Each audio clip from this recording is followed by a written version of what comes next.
What's up YouTube? Valentin the Mad here, and today I have a new dev interview video. This one is with Mike Jaret from Running with Scissors, discussing Postal 4, the second game, other projects, and of course the response mechanics. As always, timestamps by themes and questions are in the description. So, without further ado, here it is. Hey Mike, happy to have you on. Let's begin with your introduction.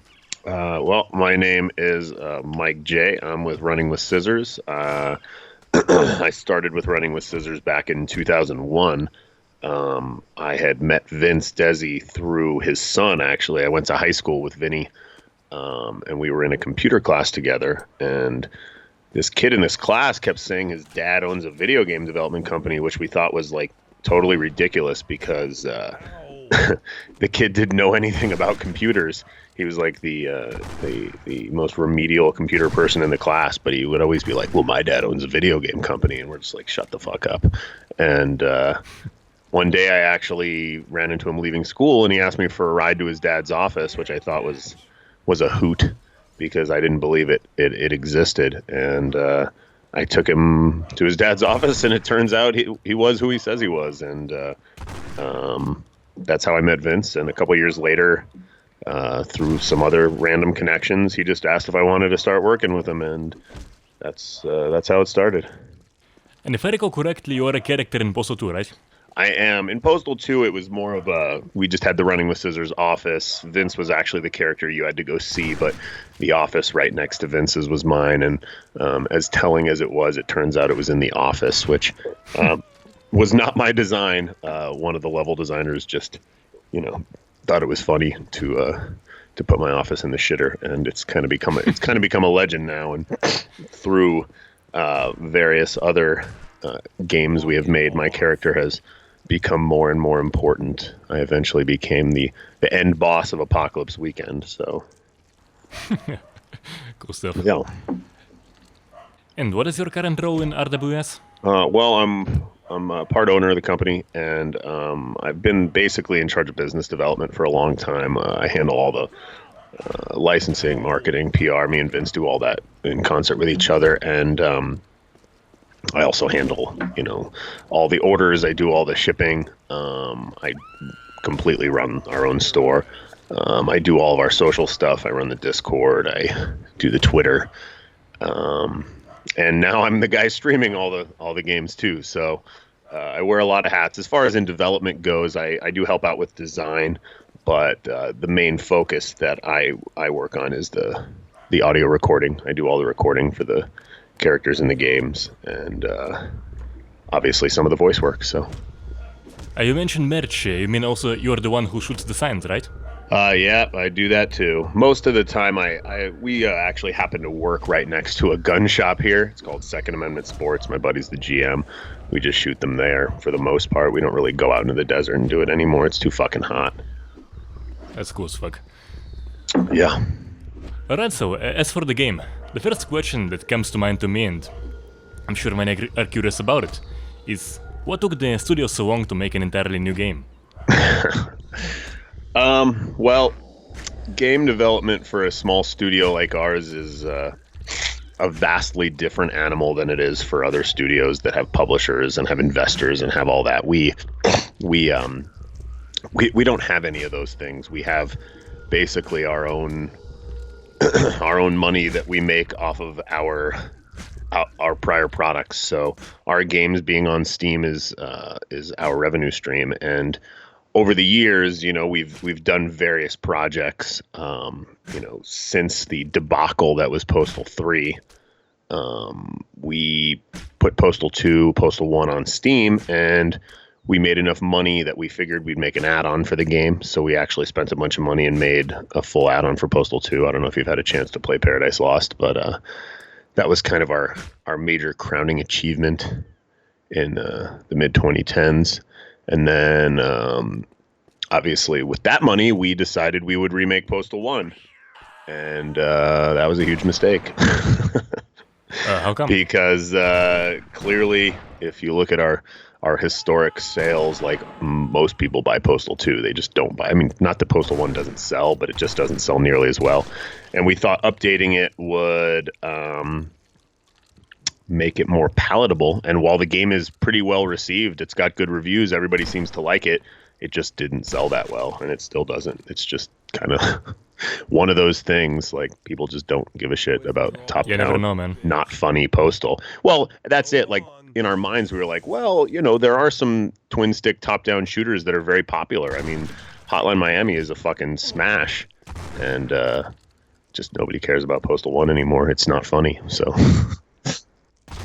and then since Postal Redux, we kind of needed to figure out what was next. And for a couple of years, we were working on another IP, which is not announced, so I can't really talk about it. But it was a VR title, and we kind of hit our breaking point financially with VR. You can only spend so much money on a VR title. They just don't make all that much money. I mean, there's not that many. The user base just isn't very big, so we kind of had to put that on hold. So hopefully one day we can finish that product, because it's kind of cool. It's very different from Postal. It's not probably wouldn't appeal to you too much. It's not the violent gore fest. It's more of a comedy with. That's really all I can say. It's more of a comedy. But after that, we were like, okay, we really need to get back and focus on what has been our major success, which was Postal 2. And the original plan was to basically redux Postal 2. It was to remake Postal 2. And through our early explorations of doing that, it's not possible for us to just bring Postal 2 up to Unreal Engine 4 and touch it up. It would have required basically completely remaking the game, and we figured if we were going to throw all of our money at that, we were just going to make Postal 4. Because while people would like a new version of Postal 2, we're just going to give them a newer version of Postal 2 with kind of a new story and new characters. So that's kind of how we got to Postal 4. And the path there from our own major last release, which essentially was Apocalypse Weekend, which was 2005. It's a long and arduous one that's filled with offshoots like the Postal movie, fucking 6-year financial stupid choices like Postal 3, and a couple of major successes with getting on Steam and releasing Paradise Lost. And even though Postal Redux wasn't sold well, it is well received, and we're happy we did it. So we got to our 20-year anniversary 2 years ago, and ever since then we've been kind of planning and moving ahead with what eventually became Postal 4. Yes, so I do think it is actually a great call, because it is based on Postal 2, which is great. That's the feel like me and most people are really looking for. Yep. And you also have a new storyline, so it's not the same thing over again, so that's actually awesome. Well, so here's what we're thinking with that, because while most people tend to love it, we do get some responses like, well, why does this just feel like Postal 2? Why does this kind of look like Postal 2? And what we were really gunning for, especially for early access, was to really just have it at that level. Like, if we totally innovated and we made something completely new and we didn't have the basics that made Postal 2 still fun today and still sell as many copies as it does every month now, then I think we would have missed. And while we don't have all the features from Postal 2, we just didn't have that much time. I mean, that game did take 18 months of development plus many, many, many, many years of massaging and updating and fixing and changing. We got a lot of the basics in, and we're pretty happy with it. And we were definitely a little bit nervous to release it in the form that it was in on early access. But clearly, the people have spoken that they like what we did, they see what's coming, and they trust us to do it. So, yeah, I think that is exactly right, because people like the direction. Yeah, I wasn't a huge fan of the graphics initially, but after playing it, it just kind of makes sense. Yeah, we've it kind of sucks to say, but we aren't the innovators of graphics. we don't play well with whatever is considered absolutely current or next gen. I mean, I've seen some people say, well, Postal 2 doesn't look bad for an 18-year-old game. And it's like, let me break it down for you. When we released Postal 2, we got fucking hammered for how it didn't look like a current gen game. It hasn't aged particularly badly. Like, it just doesn't look like garbage. It doesn't look great, but it doesn't look like garbage anymore. But back then, everybody wanted this pre-rendered cinematic crap that there was just no chance we were going to make. And, you know, going forward, it's like, I don't think the general population understands what it takes to A, make a AAA quality looking game, and B, to make a AAA quality looking game that's open world. Those are two major separate hurdles that require a fuckload of development, mechanics, people, money, and time. I mean, just making an open world game with the size of our team is insane. It always has been. And that's why Postal 2 had all the load zones that it did, because it just, A, the engine didn't really support it back then, and it still kind of doesn't. And B, we don't have the manpower to deal with it. You know, you look at a game like GTA, any of them, or Red Dead, and these people have, you know, $300 million and thousands of people on development. I mean, they have probably 50 people that just handle the open world streaming part of the game. We have one. And he has many, many, many different tasks on top of that. So, you know, like I said, we're not trying to look AAA, AA, single A. We're just trying to be fun and look okay. You know what I mean? Like, it doesn't look horrible, but some things don't look great either. But that's okay as long as they're fun. Well, you know, I would say a few things about Postal 2 that you actually surpass many games even today. And first of all, you guys had fucking fluid physics simulation. Like, barely anyone fucking does that. I mean, like, I'm usually happy to see, like, proportional splashes to stains, man. You had fucking fluid physics. Yeah, the fluid stuff was very innovative at the time, and I don't think it got as much traction back then as it should have, because, quite frankly, you know, people only focused on, oh my god, you have pissing.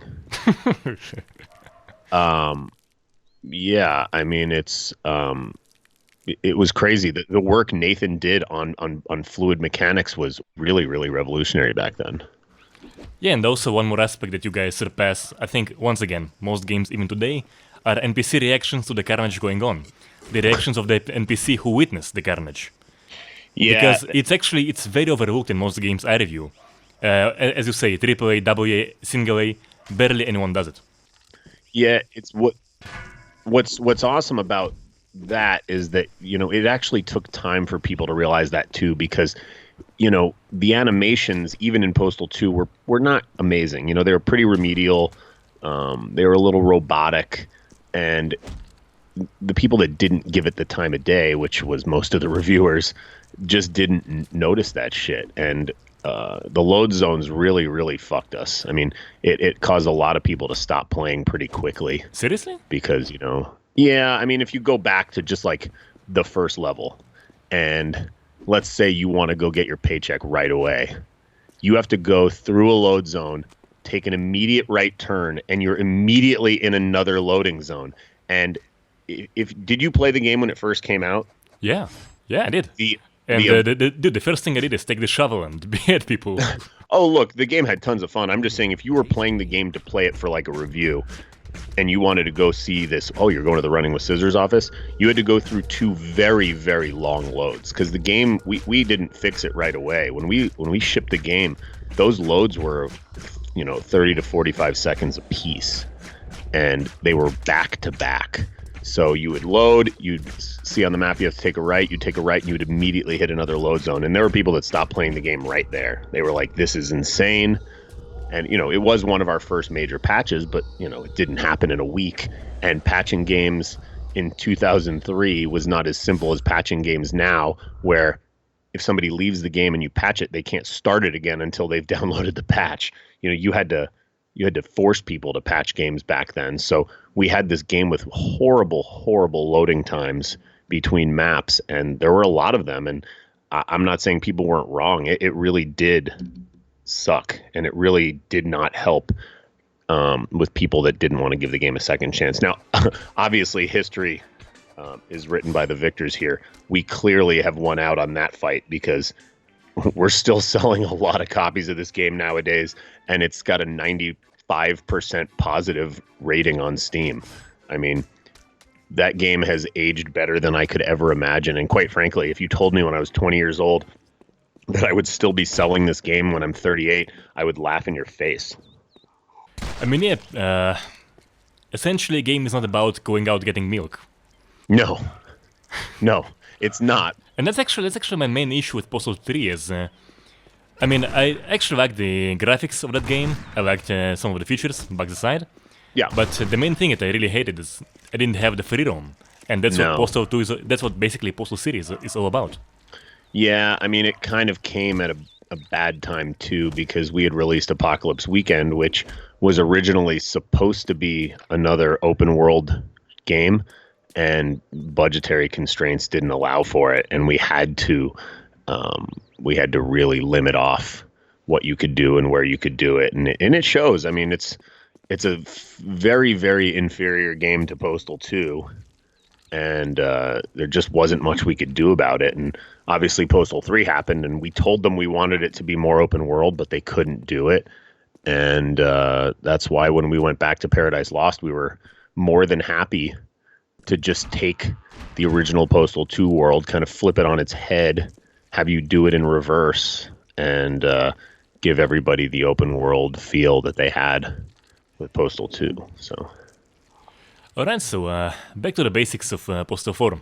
So, as you mentioned, it's very clearly based on Postal 2. So, what are the main enhancements that are going to be coming? Well, the obvious big enhancement is that we are going for essentially little to no load zones. One giant streaming world, if not a few large streaming worlds, because there are technical limitations. But like I was harping on before, we always claim to have this big open world where you could do anything you want, but you still do have to load. And while computers are better now and Postal 2 load times are basically not a big deal anymore, it still is not seamless. And our goal is to have most of this world seamless. So everything's kind of streaming in the background, and it's actually one of the main issues with performance right now. So we're kind of fighting it, but it looks like we're doing a good job. So the big major enhancement is it's an open world. Aside from that, we have the obvious method of transportation nowadays that's in there, which is the mobility scooters. We're not looking to do cars or anything like that. We're probably not going to have different modes of transportation. It's probably just going to be the mobility scooter, but there'll be various types of it and upgrades and all kinds of cool stuff that you can do to it. Yeah, I was just about to ask. Yeah, we're going to be doing that. There's going to be weapons on them, all kinds of cool stuff.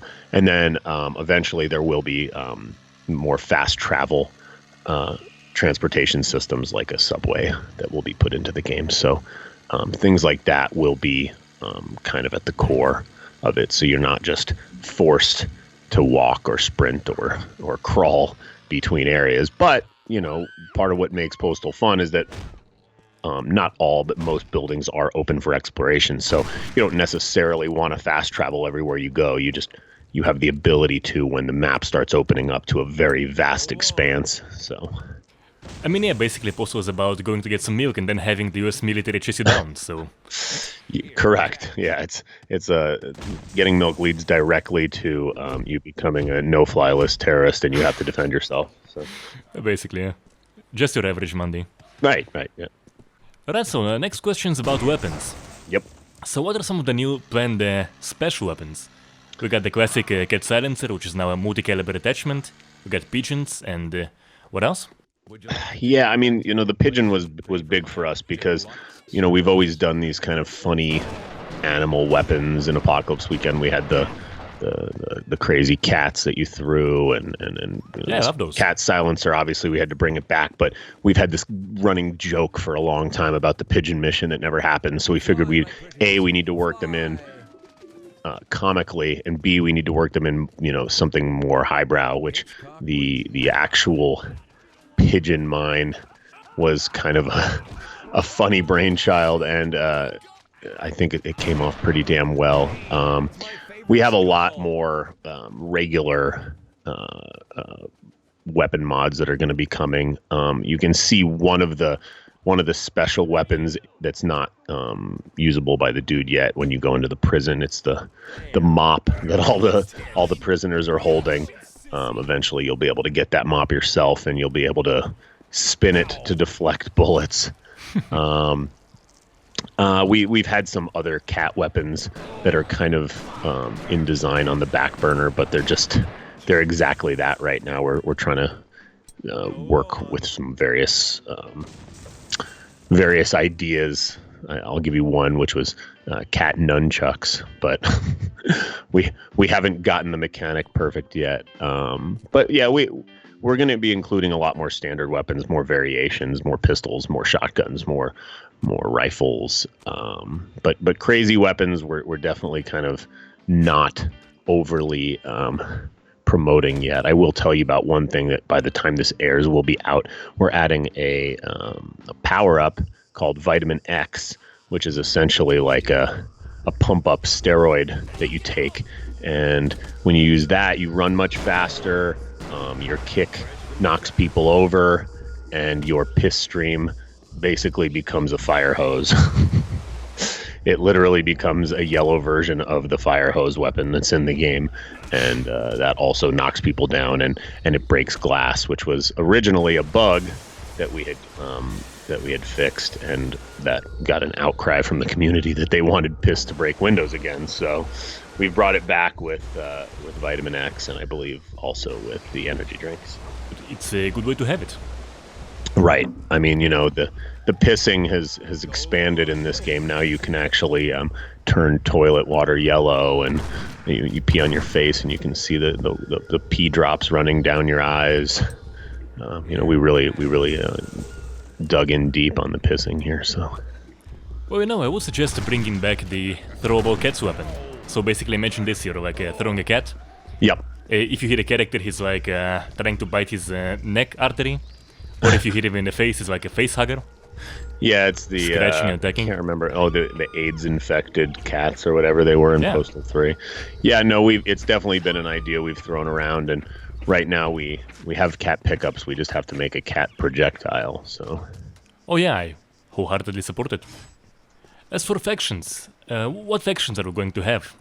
Like we had the protestors, we had jihadis, military casually walking around.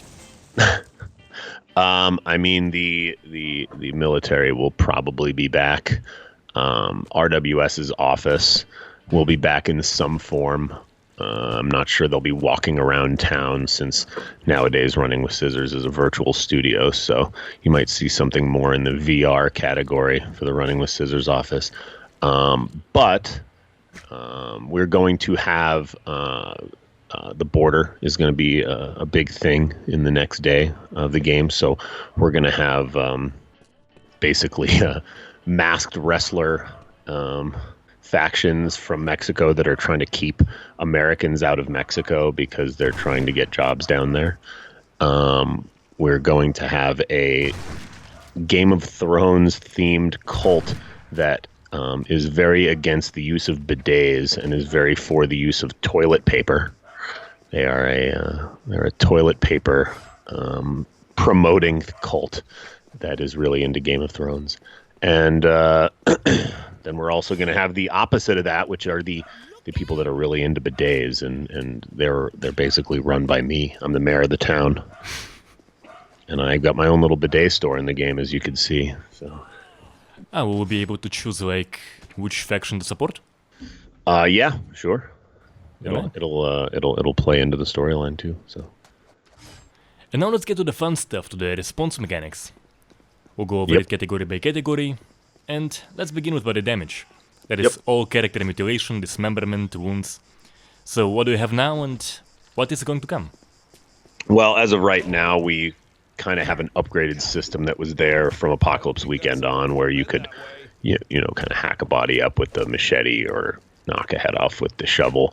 But we're definitely going to improve what's there, and probably most critically, we're going to make it so you can pick up the individual body parts and throw them at people, or use them as, very weak weapons. You can throw heads at people. You'll be able to throw, their intestines if you pick up the intestines, things like that. Just kind of bringing it to the next level. I mean, we're probably not going to have like a laser where you can cut somebody at an angle and it cuts them through. It's going to have to be relatively generic, but it's definitely going to be more involved than it is right now. So I feel like we're definitely a step up from where we were, but we want to take it even further. Alright, and as for blood spitting on the environment? Yeah, right now, I mean, we have pretty decent, there's a pretty decent amount of blood coming out right now, but it's not quite where we'd want it. Like right now, we only have the blood sprays out of the neck hole, but we want blood sprays to come out of other body parts too. And we're also, right now, we're currently missing people on the ground death crawling. We don't have any death crawls in the game right now, so that's something we're going to be adding. And death crawling characters are also going to be bleeding profusely, and we'll be using more of the fluid simulation stuff that we've already incorporated into the game for the for the fuel and the piss. So we'll be definitely bringing that to more aspects of the game. I mean, right now the bullet holes on people are definitely placeholder. And other types of marks from things, like the fire scorch marks. It's all placeholder right now, so it's all going to look a lot better in due time. Well, one thing I would suggest is like, if you cut someone in half and he survives, have the intestine still be attached to the guy, and as he's doing the death crawl, or as he's cut in half, the intestine gets dragged along. I like that. Yeah, we could do that for sure. Yeah. And hopefully leaving a blood trail as he, smeared blood as he's crawling and stuff. That would be the goal. I mean, it's definitely not as easy as it sounds, but it's definitely a possibility. Yeah, so speaking of animation responses, death crawls, wounded states, behaviors, what do you have in that area, and what will be coming? Yeah, right now it's pretty much alive or dead. There's not much begging for your life or death crawls, and it's stuff that was in Postal 2, so it's obviously going to need to be here. I mean, it's it's just not quite there yet, but we wanted it to be right because the one thing we do have now, which we didn't have then, was the ability to ragdoll an NPC and them to get back up. So it's just more back end work to get various states working along with potential ragdolls. So we're gonna have all the good stuff from Postal 2, but probably advanced a little more. People helping other people up, and obviously people kicking people that are down, and all that good stuff. So I would suggest having active ragdoll. That's always a really fun mechanic. Yeah, it's something that we've been testing. It's just not as turnkey as we would like. So. Final question, is there anything you want to add? No, I mean, I really just want to thank you guys for having me on, and thank everybody that's supported this early access push. Like I said before, we were blown away by the response and the amount of people that have hopped on and tried the game out and given us feedback. I mean, the major reason we did this on early access, aside for wanting to expand the team and raise some money for that, was to get people's feedback, because while we've done a good job of post-release support for all of our games and putting things in that people wanted, we really kind of wanted this to partially be community designed and developed, so we can get in people's ideas while we're making it. I mean, obviously we're not looking for major design ideas. We've got plenty of those, but lots of little gameplay things will be modified as we go, depending on how people feel about things. And the Steam forums are one way to get in touch with us. Our Discord is another, and we're going to be launching a forum specifically for helping out, that we'll be announcing soon. So keep an eye on our website and our Twitter for that information, because we definitely want everybody's help. We don't like that the game is still not optimized well. We don't like that it still has crashes, but we're definitely working on it. We want everybody's feedback. It's just there's a lot of it right now, so there's a lot to go through and a lot more to listen to. So if you guys want to learn more about the game, head over to our website, gopostal.com or runningwithscissors.com. If you want to follow our socials, that's where we're super active. Twitter.com/RWSBleeter, BLEETER. And for some up-to-the-date garbage from our fan base, hit up discord.gg/RWS. All right, man. Thanks for coming. Yeah. Hey, thanks for having me.